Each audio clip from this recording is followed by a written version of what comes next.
Hi යාළුවනේ සියලු දෙනාටම සුබ දවසක් වේවා. ශෂි YouTube නාලිකාවෙන් සාදරයෙන් පිළිගන්නවා. ඔයා මාව තාම subscribe කරලා නැත්නම් subscribe කරලා bell icon එක ඕල් දාගන්න. ඉතින් මම අද ඔයගොල්ලන්ට ගේන්න හදන වීඩියෝ එක තුර්කිය ගැනම වීඩියෝ එකක්. ඉතින් දැනගන්න මේක තුර්කියේ තියෙන ලස්සනම ස්ථාන. ඔයගොල්ලෝ තුර්කියට එන අනිවාර්යයෙන්ම මේ ස්ථාන ටික බලන්න ඕනේ. තුර්කියට රැකියාවට ආව නම් හරිම ලේසියෙන් ඔයගොල්ලන්ට බලා ගන්න පුළුවන්. තුර්කිය සංචාරකයට එනවා නම් අනිවාර්යයෙන් වැදගත් වෙනවා මේ ස්ථාන ටික. අපි ගිහිල්ලා බලමු වීඩියෝ එකට මොන වගේ ස්ථානද කියලා.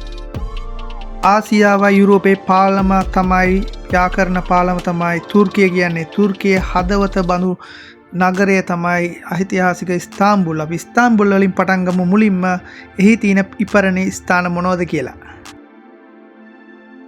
මුලින්ම අපි කියන්නේ ඉස්තාම්බුල් වල තියෙන බ්ලූ මොස්ක් එක. ඔයගොල්ලන්ට පේන ඇති මේක නිල් පාටින් තමයි ඒකේ වහලවල් නිර්මාණය කරලා තියෙන්නේ. ඉතින් ඇතුළට ගියාමත් ගොඩක්ම නිල් පාටින් තමයි මේගොල්ලෝ ටයිල් සිටන් කරලා තින්නේ.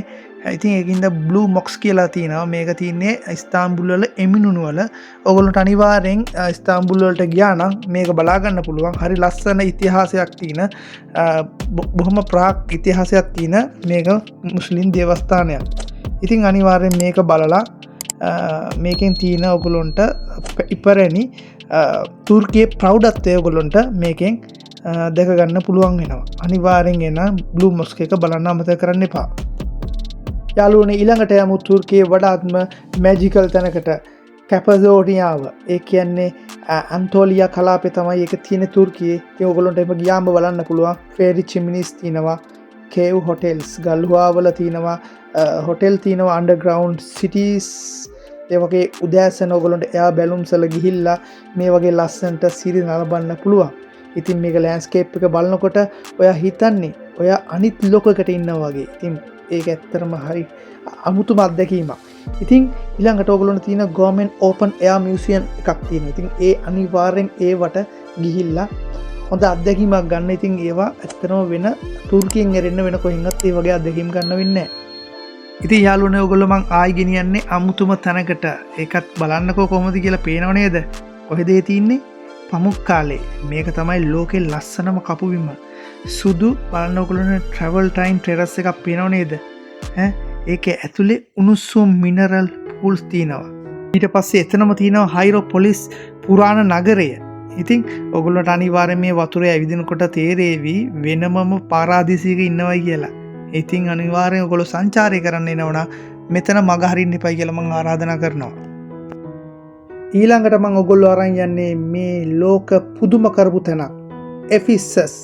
ලෝකේ පුරාණම ලස්සනම නගරය තමයි එෆිසස් කියන්නේ. ඔයගොල්ලන්ට මේ පේන්නේ එෆිසස් නගරය. ඉතින් අනිවාර්යෙන් මෙහි තියෙනවා සෙල්සස් කියන පුස්තකාලය ඔයගොල්ලන්ට බලන්න පුළුවන් ඉපරණි. ඒ වගේම රෝමන් තීතර් තියෙනවා.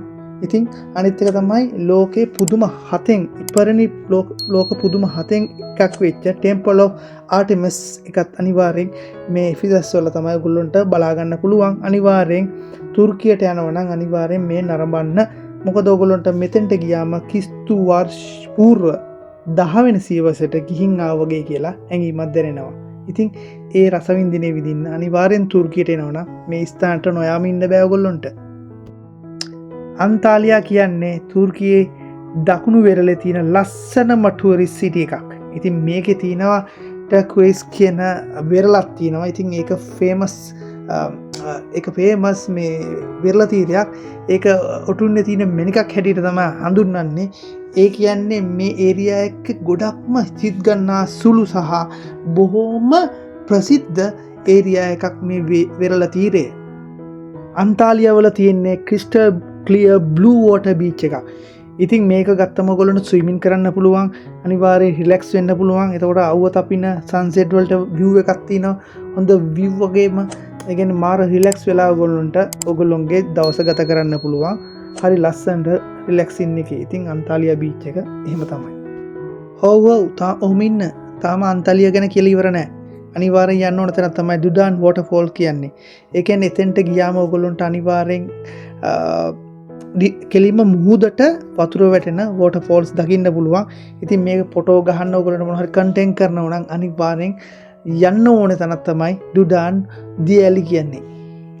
අනිවාර්යෙන් අන්තාලිය වල කඳු තියෙනවා. ඉතින් ඒ වගේ තියෙන ස්වභාවිකත්වයත් බලන්න අනිවාර්යෙන් යන්න.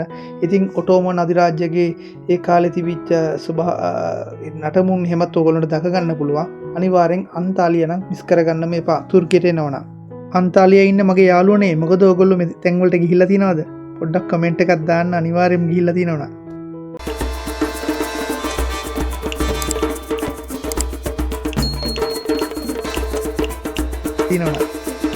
ඊළඟට අපි යමු තවත් වෙරළ තීරයකට ලස්සනම මොකද්ද ඔයගොල්ලෝ හිතන්නේ බෝඩ්‍රම් කියන්නේ තුර්කියේ තියෙන තවත් ලස්සනම බීච් එකක්. ඒකේ තියෙන ඔයගොල්ලන්ට අවශ්‍ය නයිට් ලයිෆ් එක අවශ්‍ය නම් ඒක ඉපරණේ විදියට ඒක ලස්සනට හදපු සිටි එකක්. මෙතන තියෙන ජලය ක්‍රිස්ටල් වෝටර් වගේ. ඒ වගේම හරිම ලක්සරි විදියට එක්ක ඔයගොල්ලන්ට යාත්‍රා බෝට්ටු අරමුව තියෙනවා. හරිද? ඕනම් පාටි දාන්නත් පුළුවන්. හරි. ඒ වගේම ලස්සන ප්ලේස් එකක් තියෙන පුදුම හතෙන් ඉන්න හැරිකානාසස් කියලා ප්ලේස් එකක් තියෙනවා. එතෙන්ට යන්න ඒක ලෝක පුදුම හතෙන් එකක් කියලා තමයි තියෙන්නේ. ඉතින් ඒ වගේ එතෙන්ට ගිහිල්ලා ඔයගොල්ලෝ රිලැක්ස් වෙලා පාටි අරගෙන පර්ෆෙක්ට් පාටි ගන්න හොඳ පර්ෆෙක්ට් ප්ලේස් එකක් තමයි බෝඩ්‍රම් කියන්නේ. අමතක නොකර එතෙන්ටත් ගිහිල්ලා එන්ජොයි කරන්න. තවත් බීච් එකක් ගැනම තමයි ඔයගොල්ලන්ට කියන්න යන්නේ. මොකද බීච් ගැන කියලා මේ පාවෙලා නෑනේ. අහගන්න. මොකද ලංකාවේත් බීච් තියෙනවා. ඒ වුණාට මේ වගේ තින්නේ බීච් වල තියෙන ස්වභාවයේ වෙනසක් තියෙනවා. ඉතින් ඒක නිසා මේක ගැනත් කියන්න. ඔලු ඩෙනිස් කියලා තියෙනවා බීච් එකක්. ඉතින් ඒකත් හරිම ලස්සනයි අර වගේම. ඉතින් ඒකේ තියෙන සුන්දරත්වය, ඒකේ තියෙන ජලයේ තියෙන වෙනස, ඉතින් අපේ මුහුදට වඩා වෙනසක් තියෙනවා ඒ වගේ. ඉතින් මගේත් අත්දැකීමක් තියෙනවා මම ඉස්සරහට කියන්නම්කෝ ඒක මොකද්ද කියලා. ඉතින් අනිවාර්යෙන් ඔලු ඩෙනිස් කියන මුහුදත් බලලා ඒ අත්දැකීමත් ලබා ගන්න. ඊළඟට අපි යමු කඳු ගැන. මවුන්ට් නෙමරට් කියන්නේ තුර්කියේ තියෙන මාරම යුනික් ඓතිහාසික තැනක්. ඉතින් මේ කඳු ගැන කියනවා නම් ඒ කඳු වල මුදුනේ තියෙන යෝධ ගල්, රවුම් ගල් තියෙනවා ලොකු හිසවල් වගේ. ඉතින් ඒවා පැරණි ඇන්තෝනියස් කියන රජතුමා තමයි හදලා තින්නේ. ඉතින් ග්‍රීකයේ සහ පර්සියාවේ සංස්කෘතිය කවලම් කරලා ඒ ප්ලේස් එක හදලා තිනවා. ඉතින් දැන් මේ වෙනකොට යුනෙස්කෝ එකේ ලෝක උරුම අඩවියක් ලෙස දැන් ඒ ස්ථානය භාවිතා කරනවා. ඉතින් ඒක ගැන විශේෂයෙන්ම කියනවා නම් ඔයගොල්ලෝ යනවා නම් ඉර බහින එක බලන්න, ඉර නගින එක බලන්න අනිවාර්යෙන් යන්න ඕන තැනක් තමයි එතන. එතන බොහොම අන්බිලිවබල්. එතනම විශ්වාස කරන්න බෑ එතන වෙන ඉර බහින විදිය, ඉර නගින විදිය. ඉතින් එතෙන්ට ගිහිල්ලා අනිවාර්යෙන් ඒ අත්දැකීම ලබා ගන්න කියලා මම ආරාධනා කරනවා. ඊළඟට අපි තව විශේෂ තැනකට යමු. සුමෙලා මොන්ටිසෝරි සුමෙලා ආරාමය. යනු තුර්කියේ කළු මුහුදේ කලාපයේ කඳු බෑවුම් වල ඉදිකරන ලද පුරාණ ආරාමයක්. ක්‍රිස්තු වර්ෂ 7 වන සියවසේදී ග්‍රීක ඔර්තොඩොක්ස් භික්ෂූන් විසින් ආරම්භ කරන මෙම ආරාමය පාෂාණ බිත්ති අනියුක්ත කරලා තියෙනවා. ඇතුළත බිත්ති බිතුසිතුවම් තා දේවස්ථාන ඇති අතර අවට වනාන්තරයේ නිම්නයේ සහ ගංගාවේ දර්ශන විස්මයජනකයි. සුමේලා ආරාමයේ කඳු නැගීම, කේබල් කාර් ඡායාරූපකරණය ඉතිහාස ලෝලින් සඳහා කදිම ස්ථානයක්. ඉතින් ඔබත් සුමේලා ආරාමයේ බලන්න එන්න මේක තියෙන තැන හොයාගෙන. ඉතින් මම ඔයගොල්ලෝ ආපහු ඉස්තාම්බුල් වලට අරන් එනවා. ඉතින් බැසිලිකා සිස්ටන් කියන්නේ ඉස්තාම්බුල් වල තියෙන භූගත ආශ්චර්යයක්. ක්‍රිස්තු වර්ෂ 6 වෙනි සියවසේදී බයිසින්තියානු අධිරාජ්‍ය වූ දස්ටින් තමයි නගරයට ජල සැපයීම සඳහා ඉදි කරන දැවන්ත ජලාශයක් මේක. මේක කුල්ලු 336කට වඩා තියෙනවා. ඉතින් සිවිලිමට මීටර් 9ක් විතර උසයි. විශේෂත්වයක් වන්නේ මොකක්ද දන්නද? මෙඩුසා හිස් තියෙනවා ගල් මූර්ති දෙක. එකක් උඩු යටිකුරු කර එක් පැත්තකට අරවලා තියෙනවා. ඉතින් ඡායාරූප ගන්න කට්ටිය දැන් ඔයගොල්ලන්ට පේනවා මෙතන පින්තූර පෙන්නන්න. ඉතින් ඒකේ තියෙන ඡායාරූප ගන්න. ඉතින් ඒ වගේ මෙතන තියෙන ජලාශය කණු ටික තමයි ඉතින් ගොඩක්ම වැදගත් වෙන්නේ. ඉතින් මමත් ඔක බලන්න යන්න හිතන් හිටියේ මට යන්න බැරි වුණා. ඊළඟ පාර අනිවාර්යෙන් ඔක ගිහිල්ලා මම බලනවා. ඊළඟට ඔයගොල්ලන්ට මම කියන්න යන්නේ ඉතා සුවිශේෂී තැනක්. එතන ඇත්තම ගත්තොත් පාලමක් තමයි. බොස්පරස් කියන පාලම කළු මුහුදයි මරමරා බීච් එකයි සම්බන්ධ කරන මුහුදක්. එතරම් සමුද්‍ර දෙකක් සම්බන්ධ කරනවා. ඒ වගේම යුරෝපයයි ආසියාවයි වෙන් කරන්න මෙතන. ඔයගොල්ලන්ට මේ රූප සටහන් වලින් පින්තූර වීඩියෝ වලින් බලා ගන්න පුළුවන්. හරි ලස්සන තැනක්. ආසියාවයි යුරෝපයයි වෙන් කරන්නේ මෙතනින් තමයි. එතනම තුර්කියේදී ඉතින් මෙතෙන්ට ආයෙන් පස්සේ ඔයගොල්ලන්ට දැක ගන්න පුළුවන් රජ මහල් අවට තියෙනවා ගිහිල්ලා බලන්න පුළුවන්. මොකද ඔටෝමන් අධිරාජ්‍යයේ විශේෂ ස්ථානයක් තමයි මෙතන ඒ දවස්වල. ඇත්තටම නැව් හිටන් ගමන් කරනවා. ඉතින් මේ ස්ථානටත් ඇවිල්ලා අනිවාර්යයෙන්ම ඔයගොල්ලෝ සංචාරය කරලා යන්න කියලා මම ආරාධනා කරනවා. ඊළඟට මම කියන්න යන්නේ මම ගිහිපු තැනක් ඇත්තටම ඒක ඔයගොල්ලන්ගේ මම කලින් වීඩියෝ වල මම දාලත් ඇති ෆ්ලෝරියා බීච්. ඉතින් ඒක තියෙන මරමරම් හුදේ සී එකේ මම මීට මාස ගානකට උඩට ගියා. හරි ලස්සනයි. ඒ වගේම නිස්කලංක තැනක්. ඇත්තටම සමහත් තිනවා. සම කාලෙට තමයි යන්න ඕනේ ඒක සමයක කාලෙට. ඉතින් එතන ගිහලා රිලැක්ස් වෙලා තමන්ට නාලා ඔන්න බීච් ෆුට්බෝල් ගහන්න පුළුවන්. ඒ වගේ සෙල්ලම් පීනන්න පුළුවන්. ඒ වගේම ලයිෆ් ගාඩ්ලා ඉන්නවා. ඉතින් ඇත්තටම හරි රැල්ලත් අඩුයි. ඇත ගත්තම නැව් එහෙම යනවා. ඉතින් මරමරා බීච් එක තමයි ෆ්ලෝරියා බීච් එකට ගිහිල්ලා අනිවාර්යෙන් ඒකෙත් අත්දැකීම ලබා ගන්න කියලා මම ඔයගොල්ලන්ට ආරාධනා කරනවා. ඊළඟට මම ඔයගොල්ලෝ අරන් යන්නේ තුර්කියේ ලස්සනම දිගම වෙරළ වලින් එකක් වන පටාරා බීච් එකට. ඒක කිලෝමීටර් 18කින් දිගයි, යුක්තයි. එතකොට අන්තාලියා වල තමයි ඒක පිහිටලා තින්නේ. ඉතින් ඒක තියෙන සුවිශේෂී බව තමයි සුදු පාට වැලි සහ නිල් පාට පැහැදිලි ජලය. ඉතින් අනිවාර්යෙන් එතෙන්ට එන්න රිලැක්ස් වෙලා ඔයගොල්ලන්ට යන්න පුළුවන්. නිදහසේ සංචාරය කරන්න පුළුවන් තැනක්. ඊට අමතරව ඉතිහාසයටත් ලොකු වැදගත් තැනක් තියෙනවා. පටාරා ඇන්සන් සිටි එක තියෙනවා මේ ඒ අසලම. ඉතින් එතෙන්ට ගිහිල්ලා ඔයගොල්ලන්ට එහි තියෙන ඉතිහාසයත් ගවේෂණය කරන්න අවස්ථාවක් ඔයගොල්ලන්ට ලැබෙනවා. ඒ වගේම මෙතන ඉන්නවා මුහුදු මොකක්ද කැස්බෑවෝ ඉන්නවා. ඒ වගේ සංරක්ෂණය කරන වෙරළ තීරයක් තමයි මෙතන. ඉතින් ගොඩක් ආරක්ෂා කරලා තියෙනවා අනිවාර්යෙන්ම මේගොල්ලෝ මේ පරිසරය. ඉතින් මේ බීච් එකට ගිහිල්ලා ඉතිහාසය, සුන්දරත්වයේ, ස්වභාව ධර්මයේ විඳින්න කියලා මම ඔයගොල්ලන්ට කියනවා.